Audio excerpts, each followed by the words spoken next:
Hello guys, welcome to Unacademy UPPSC. मैं खुशबू चतुर्वेदी एक बार फिर से हूं आपके सामने आपकी आज की करंट अफेयर्स को लेकर के। और जैसा कि मैं आपसे हमेशा बोलती हूं कि आप इस पूरी की पूरी करंट अफेयर्स की जो डिटेल है उसको भी प्राप्त कर सकते हैं इस वीडियो के नीचे डिस्क्रिप्शन बॉक्स में दिए हुए टेलीग्राम लिंक के थ्रू। आप टेलीग्राम लिंक पे प्रेस करके वहां से आप इस पूरी की पूरी क्लास का पीडीएफ डाउनलोड कर सकते हैं। तो मैं स्टार्टिंग में ही बता देती हूँ ताकि आप भूलिए ना और आप अपनी सारी की सारी डिटेल्स को अपने पास में संजो करके संभाल करके रख सकें। सो खैर, आपकी आज की करंट अफेयर से स्टार्ट करते हैं, यानी कि 16 अप्रैल की करंट अफेयर से स्टार्ट करते हैं। एंड इसका हम लोग रिवीजन करेंगे क्योंकि बहुत सारी न्यूज़ जो है वो टेलीविजन पे अपने आप से आ जाती हैं, बट हमें उनमें से फाइंड आउट करना है कि which is the most important current affairs for our examination like UPPSC pre-examination and upcoming examinations conducted by UPPSC। So आ जाते हैं, देखते हैं आपका पहला क्वेश्चन क्या बोल रहा है। फर्स्ट क्वेश्चन में बोला जा रहा है कि निम्नलिखित में से किस संगठन ने, ठीक है, वो कौन सी ऑर्गेनाइजेशन है जिसने दक्षिण एशिया आर्थिक फोकस शीर्षक से एक रिपोर्ट जारी की है। सो अगर आप लोगों को नहीं पता है तो मैं आपको बता दूं कि ये जो रिपोर्ट है ये आपकी जारी करी गई है विश्व बैंक के द्वारा, यानी कि वर्ल्ड बैंक के द्वारा।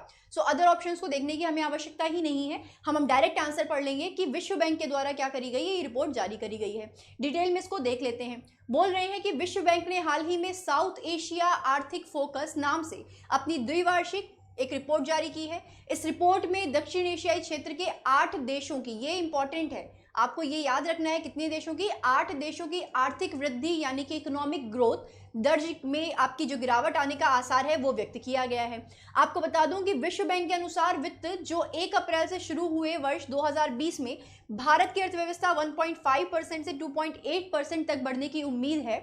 वहीं 30 मार्च को समाप्त पर वित्त वर्ष 2019-20 में भारत के लिए पूर्व अनुमानित जो विकास दर है वो 4.8 से 5% थी। फिर से मैं बता दूं कि आज जो आप पहले सोच के रखे थे कि 5% तक जाएगी हमारी अर्थव्यवस्था की जो जीडीपी है, वो अभी बोल दी गई है कि 2.8% तक जाने की संभावना है, 1.5 से।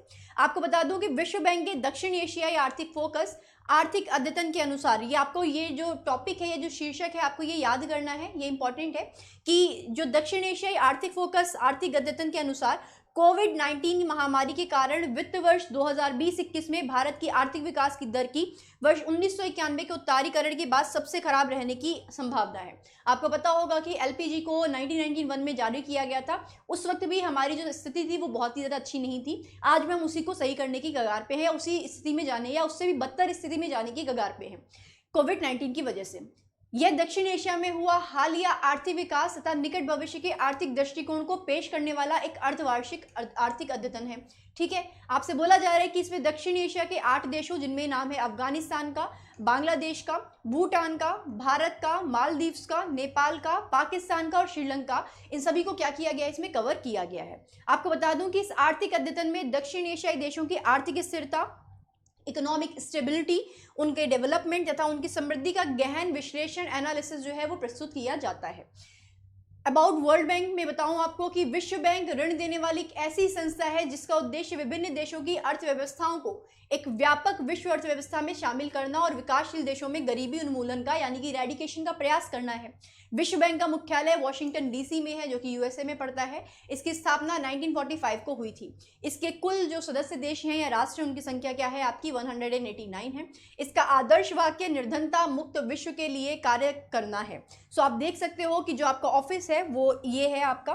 सो आप इसको भी देख सकते हैं यहाँ पे, the world bank. Then next प्रश्न की तरफ बढ़ते हैं। आपसे बोला जा रहा है कि निम्न में से किस प्रसिद्ध व्यक्ति ने कोविड-19 के खिलाफ लड़ने के लिए सप्तपदी का शुभारंभ किया है। सो बिना किसी ऑप्शन को डिस्कस किए हुए मैं आपको बता देती हूँ कि प्रधानमंत्री श्री नरेंद्र मोदी जी ने सप्तपदी का शुभारंभ किया है। अब है क्या ये सप्तपदी, इसके बारे में देख लेंगे।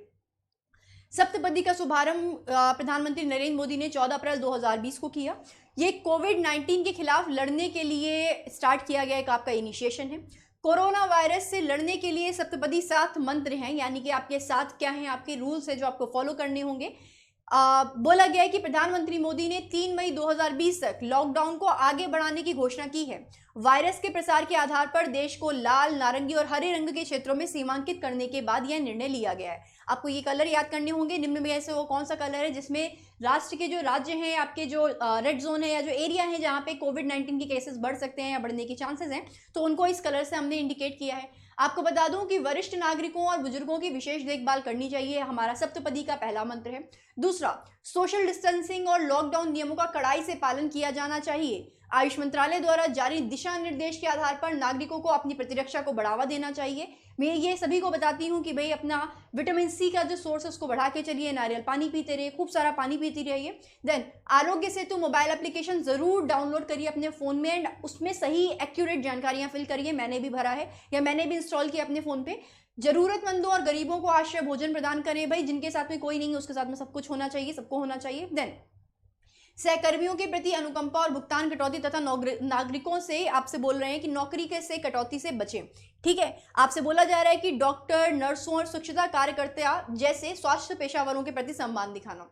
ये सारे के सारे आपके क्या हैं, मंत्र हैं जो आपको करने हैं। देन आपका नेक्स्ट क्वेश्चन है, आपसे पूछा जा रहा है कि निम्नलिखित में से किस मंत्रालय ने देखो अपना देश वेबिनार श्रृंखला लॉन्च की है। मैं आपको डायरेक्ट आंसर बता देती हूँ कि भाई अपना देश देखोगे बिना पर्यटन के थ्रू नहीं देख पाओगे, तो पर्यटन मंत्रालय ने ये वेबिनार श्रृंखला यानी कि सीरीज लॉन्च करी है। आपको बता दूं कि पर्यटन मंत्रालय ने इनक्रेडिबल इंडिया, अतुल्य भारत की संस्कृति, कल्चर और विरासत की हेरिटेज की गहरी और विस्तृत जानकारी प्रदान करने के उद्देश्य से हाल ही में देखो अपना देश नाम से एक वेबिनार श्रृंखला स्थापित की है या उसकी शुरुआत करी है।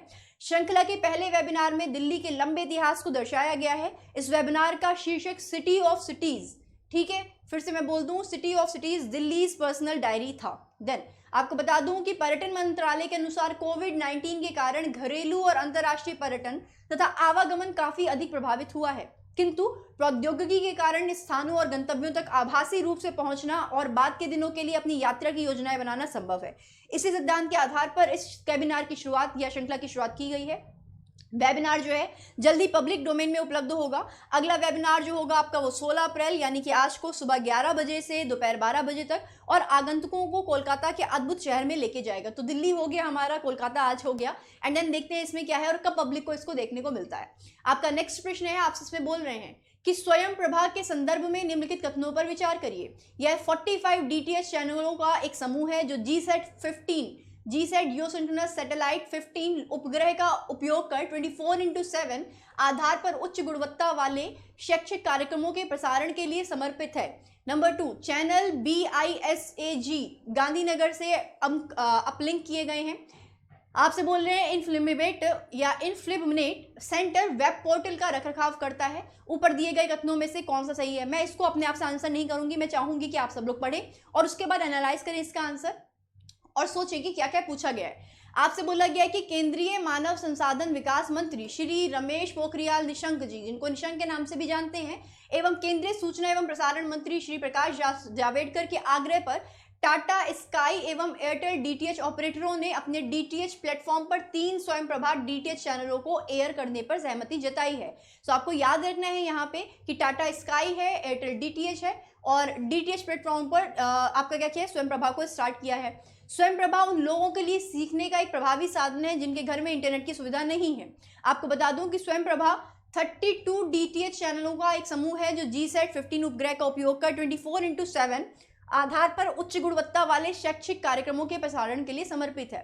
प्रतिदिन कम से कम 4 घंटे के लिए नई सामग्री होगी जो एक दिन में 5 बार दोहराई जाएगी, जिससे छात्रों को अपनी सुविधा का समय जुटाने में मदद मिलेगी। आपको बता दूं कि चैनल BISGE गांधीनगर से अपलिंक किए गए हैं। NPTEL, IIT, UGC, CEE, IGNOU and CEC, IGNOU, NCERT और NIOS द्वारा सामग्री प्रदान की जाती है। इन्फ्लेटेबल सेंटर वेब पोर्टल पर रखरखाव करता है। सभी 32 चैनल DD, DTH और Jio TV मोबाइल ऐप पर उपलब्ध हैं। इसका अगर मैं आपको बता दूं कि क्या क्या कवर किया जाएगा, तो उच्च शिक्षा के थ्रू इसको हम कवर करेंगे। कक्षा 9 से लेकर 12 तक के स्तर को हम लोग कवर करेंगे। पाठ्य चर्चा आधारित पाठ्यक्रम होंगे। प्रतियोगी परीक्षाओं की तैयारी के लिए छात्रों कक्षा 11वीं और 12वीं की सहायता की जाएगी। खैर, इसका आंसर आप लोग इसको डिटेल में एनालाइज करके निकालिएगा। आपसे बोला जा रहा है कि भारतीय संविधान के निम्नलिखित अनुच्छेदों में से कौन सा केंद्रीय प्रशासनिक न्यायाधिकरणों से संबंधित है।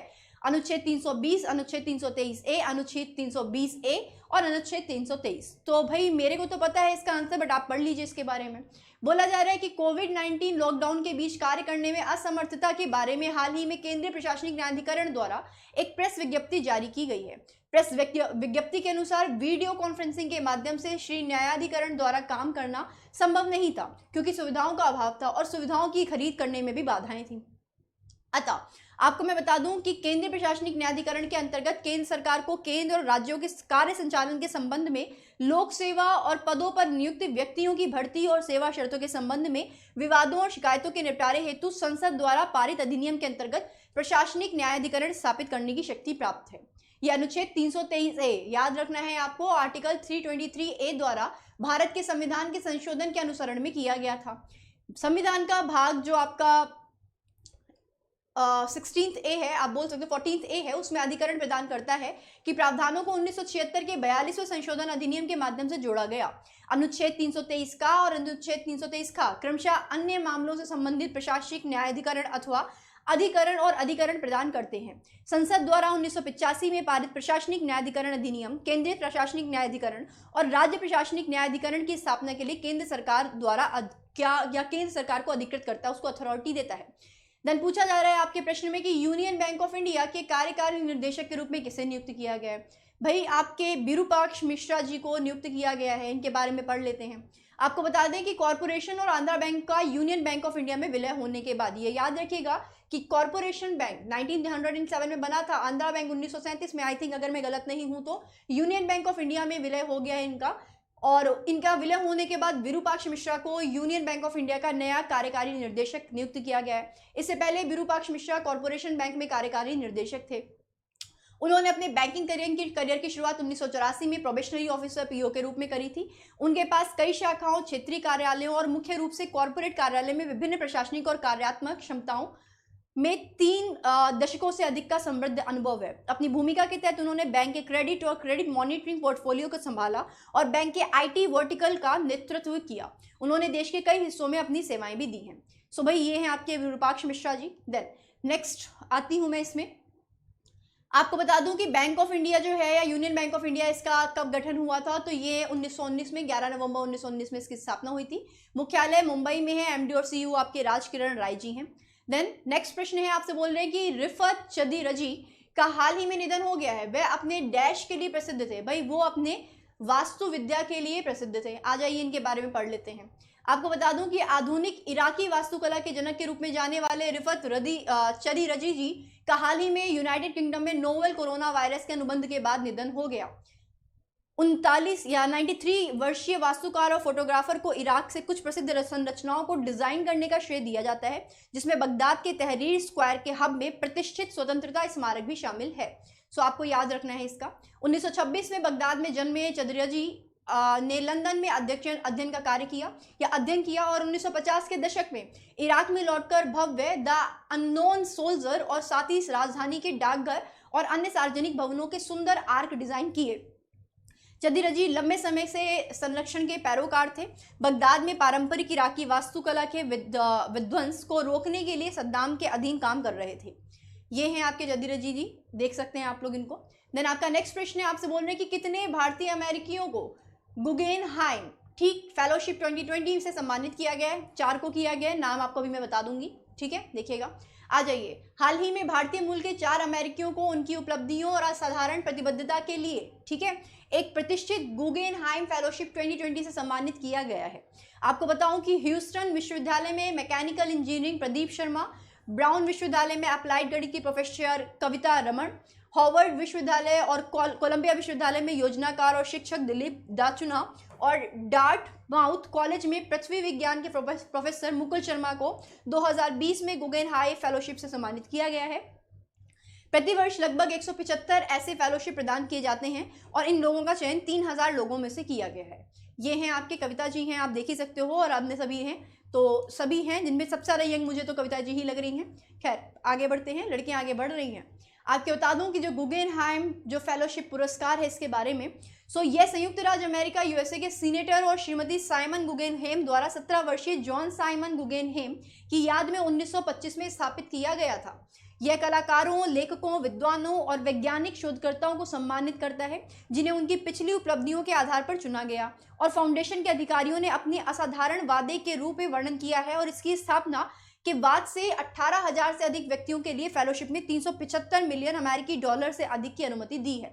नेक्स्ट प्रश्न में आपसे बोला जा रहा है कि निम्नलिखित में से किस देश ने भारत को 155 मिलियन डॉलर मूल्य की हार्पून ब्लॉक सेकंड मिसाइलों और MK-14 हल्के टॉर्पीडो की बिक्री हेतु मंजूरी दे दी है? भाई जर्मनी, USA, आपका रशिया है एंड चाइना है। तो मैं आपको बता दूं संयुक्त राज्य अमेरिका ने ये अनुमति दी है।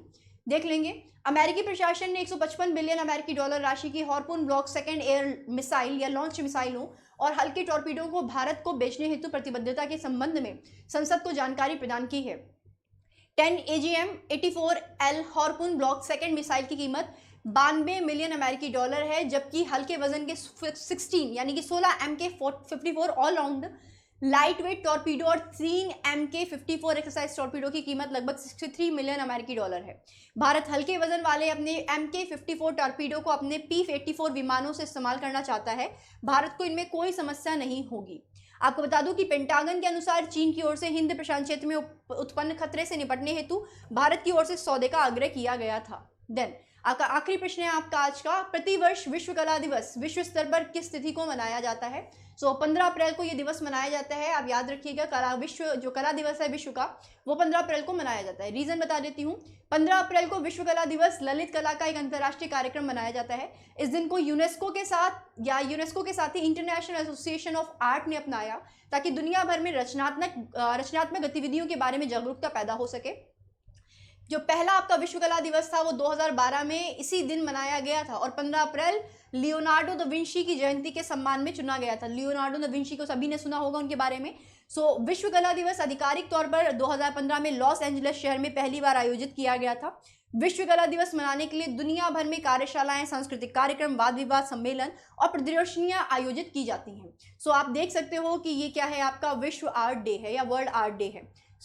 इसके बारे में आपको बता दूं कि इंटरनेशनल एसोसिएशन ऑफ आर्ट यानी कि IAA ललित कला का एक अंतर्राष्ट्रीय गैर सरकारी संघ है और यूनेस्को के साथ आधिकारिक साझेदारी में गैर सरकारी संगठन है। इसकी स्थापना 1954 में करी गई थी। आप इसको याद कर सकते हो। देन आपको बता दूं यूनेस्को के बारे में कि यूनेस्को संयुक्त राष्ट्र शैक्षिक, वैज्ञानिक और सांस्कृतिक संगठन है। इसका मुख्यालय पेरिस, फ्रांस में है। इसके महानिर्देशक आंद्रे एजोले हैं एंड 16 नवंबर 1945 को इसकी स्थापना हुई थी। आई होप कि ये सारे की सारी जो चीज़ें हैं आपके पास में मिल गई हैं और आप इसको पढ़ोगे और बहुत ही ज़्यादा आपको फेवरेट या आपको फ़ायदा होगा इनसे। इन सारे के सारे PDFs को डाउनलोड करिए। वीडियो के बीच में मैं कुछ बोलती भी हूँ तो उसको भी नोटिस किया करिए। एंड आई होप कि आपको ये क्लास आपकी अच्छी लगी होगी। तो thank you for watching the session. Safe रहिए, अलर्ट रहिए और सरकार के द्वारा दिए जा रहे दिशा निर्देशों का पालन करते हुए अपने घर में रह करके पढ़ाई करिए। सारी सुविधाएं आपके घर में हैं, कहीं बाहर आने जाने की जरूरत नहीं है। घर में बनाइए, मस्ती करिए और यही आपका आज का करंट अफेयर्स के साथ में मेरा क्या है, आपका एक बोल सकती हूँ कि थोड़ा सा एडवाइस है कि सब कर सकते हैं आप लोग।